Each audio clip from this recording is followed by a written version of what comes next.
Hello student, कैसे हैं आप सब। एक बार पुनः आप सभी का आपके अपने चैनल शिव कोचिंग क्लासेस पर स्वागत है। और हिंदी ग्रामर में आज अलंकार में उपमा अलंकार को विस्तृत समझना है। ठीक है, तो वीडियो को अंत तक देखिए। इसके पहले जो भी मैंने अलंकार कराया है वो हिंदी का एक अलग से प्लेलिस्ट बना दिया है।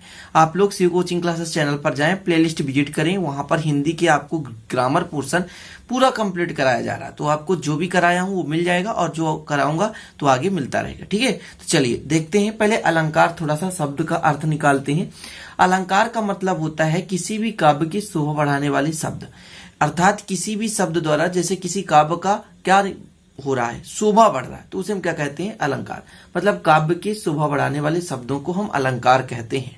कोई भी काव्य रचना हो सकती है, यदि उसका शोभा बढ़ रहा है तो वहां पर अलंकार है। तो अलंकार तीन प्रकार के होते हैं, आपको पता होगा। शब्द अलंकार, अर्थ अलंकार, उभय अलंकार।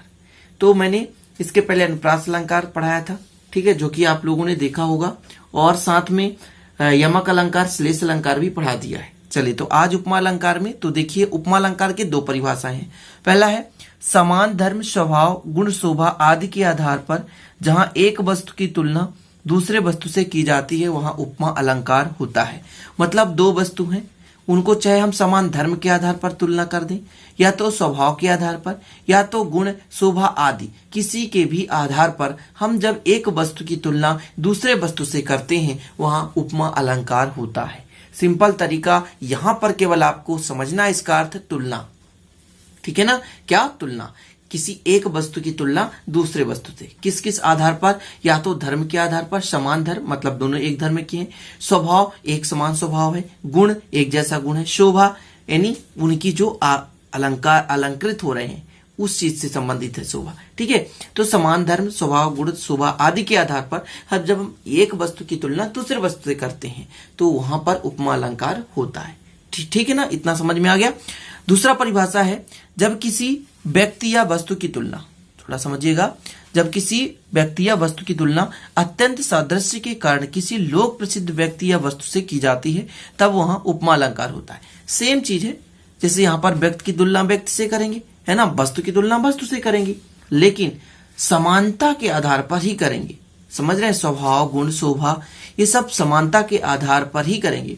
जैसे कोई महान व्यक्ति है ना, या कोई साधारण व्यक्ति है, उसकी तुलना हम महान व्यक्ति से कर रहे हैं, उसके कुछ गुण मिल रहे हैं।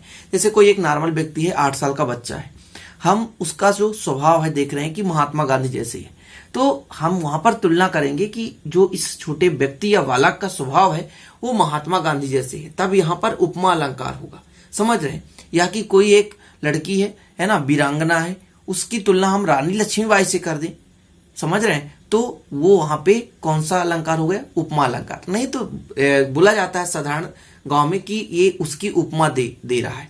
उपमा मतलब यहाँ पर उपमा अलंकार, तुलना कर रहा है। उपमा देना मतलब तुलना करना, कि जैसे बोल देते हैं कहावत में कि तुम महात्मा गांधी की उपमा दे रहे हो अपने आप को, है ना। तो ऐसे शब्द का अर्थ है केवल तुलना करना, समझ रहे हो। तो आपके गांव के बोलचाल या आपके सामान्य बोलचाल में भी उपमा शब्द का बार बार प्रयोग किया जाता है कि आप अपने आप को उपमा दे रहे हो, यानी उससे आप उपमा कर रहे हो, मतलब तुलना कर रहे हो। सिंपल तरीका, अर्थ तो समझ ही गए होंगे, आपके माइंड में कंसेप्ट क्लियर हो गया होगा। उपमा का अर्थ है तुलना, एक व्यक्ति की दूसरे व्यक्ति से या वस्तु की दूसरे वस्तु से तुलना करना ही उपमा अलंकार है। एग्जाम्पल तो आपको समझना ही पड़ेगा क्योंकि एग्जाम्पल पेपर में लिखना पड़ता है। अब मैंने दो परिभाषाएं करा है, दो में से जो आपको इजी लगे, है दोनों एक ही चीज, मतलब अर्थ दोनों का एक ही निकलता है, बस थोड़ा सा शब्दांश में परिवर्तन है। पीपर पात सरिस मन डोला, दूसरा है सीता का मुख चंद्रन के समान सुंदर है। दूसरा एग्जाम्पल के माध्यम से मैं आपको विधिवत समझाने वाला हूं। सीता का मुख चंद्रमा के समान है, मतलब सीता के मुख का तुलना हम चंद्रमा से कर रहे हैं। समझ रहे हैं ना मैं क्या कह रहा हूं। यहाँ पे सीता का मुख मतलब सीता जी के मुख का तुलना हम किससे कर रहे हैं, चंद्रमा से कर रहे हैं। एक प्रकार का हो गया यहाँ पर उपमा, यानी तुलना हो गया। अब यहां पर 4 भाग हैं, 4 भाग कौन कौन से वो भी समझना है। उपमेय, उपमान, वाचक, समान, साधारण, धर्म, ये सारी चीजें, 4 चीजें समझिएगा, थोड़ा सा विस्तृत समझिएगा। जो उपमा अलंकार है इसके 4 भाग होते हैं, पूरा विस्तृत समझना है आपको अच्छे से। ठीक है, चलिए। तो उपमेय, जिसकी उपमा दी जाए, जैसे हम सीता की उपमा दे रहे हैं। उपमेय किसे कहेंगे, जिसकी उपमा दी जाए, मतलब सीता जी। यहां ठीक है, उपमान जिससे उपमा दी जाए, जिससे उपमा दी जाए तो चंद्रमा से उपमा दी जाती है। सीता की उपमा दी जा रही है किससे? चंद्रमा से। ठीक है, क्योंकि सीता जी का मुख चंद्रमा के समान है। वाचक जिस शब्द से उपमा प्रकट की जाए, तो मुख से उपमा प्रकट की जा रही है।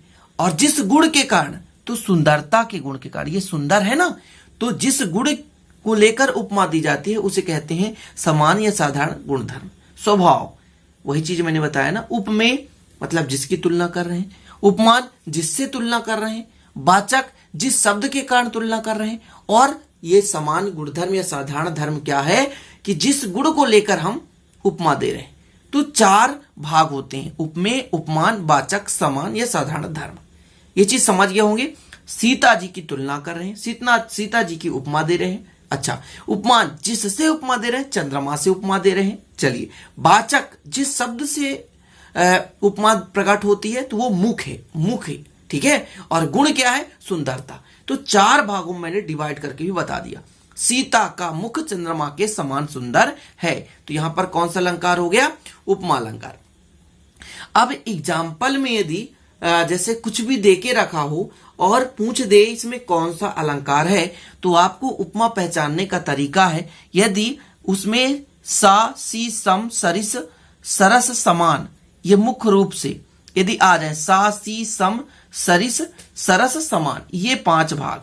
देखिए, ये सीता का मुख चंद्रमा के समान है, यहां तो तुलना सीधा समझ में आ गया। लेकिन जैसे इसे पीपर पात सरिस मन डोला, पीपर पात सरिस मन डोला, है ना, कि पीपर के पत्ते के जैसे हमारा मन डोल चुका है। लेकिन यदि इसका अर्थ आपसे नहीं बन रहा है और आप कैसे पहचानोगे उपमा अलंकार है, तो सा, सी, सम, सरिस, सरस, समान आदि इनमें से कोई भी शब्द यदि आपको देखने को मिल जाए तो समझ जाएंगे वहां पर उपमा अलंकार है। जैसे यहां पे पहले एग्जाम्पल में सरिस शब्द है और दूसरे एग्जाम्पल में समान है, तो सरिस भी और समान भी, ये शब्द यदि है किसी भी काव्य रचना में तो वहां पर उपमा अलंकार होता है।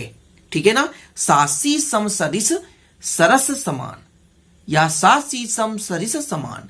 ठीक है ना, तो सा शब्द दिख रहा है, तो जहां भी उपमा अलंकार होगा तो इन शब्दों में से कोई एक शब्द निश्चित आपको देखने को मिलेगा। Clear student? तो उपमा अलंकार समझ गए कि स्वभाव, गुणधर्म, शोभा के आधार पर जब हम एक वस्तु की तुलना दूसरे वस्तु से करते हैं तो वहां उपमा अलंकार होता है। सिंपल तरीका, या तो किसी महान व्यक्ति या वस्तु की तुलना किसी अन्य व्यक्ति या वस्तु से करते हैं, तब वहां पे भी उपमा अलंकार होता है। एग्जाम्पल आप लोग याद कर लेना, पहचान भी समझ गए। यदि ऑब्जेक्टिव टाइप में आ जाता है या किसी कंपटीशन लेवल की तैयारी करेंगे तो फिर आपको ये पहचान याद करना, बस सिंपल तरीका से पूछा जाता है, एग्जाम्पल दे देते हैं, पूछता कौन सा अलंकार है, तो यदि शब्द आ गए तो समझ जाना उपमा अलंकार है। इसके 4 भाग होते हैं, उपमेय, उपमान, वाचक, समान और साधारण धर्म।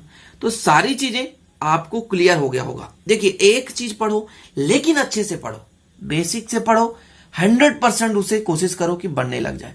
मैं आज एक अलंकार बता रहा हूं, उपमा अलंकार, अभी से आप अच्छे से तैयार कर लो, नोट डाउन कर लो अपने कॉपी पे, जिससे ये दोबारा आपको पढ़ना ना पड़े। ठीक है, क्योंकि पूरा लॉजिक के साथ पढ़ाने की कोशिश करता हूं कि आपको याद हो जाए। तो चलते स्टूडेंट, आज्ञा दीजिए, चलते हैं, फिर मिलते हैं अगले वीडियो में। लेकिन यदि वीडियो पसंद आए तो लाइक जरूर कर देना और सब्सक्राइब भी कर देना यदि नए हैं तो, और प्लीज दोस्तों के साथ शेयर कर देना, साथ ही नोटिफिकेशन पाने के लिए बेल आइकन प्रेस कर लेना। जय हिंद, वंदे मातरम।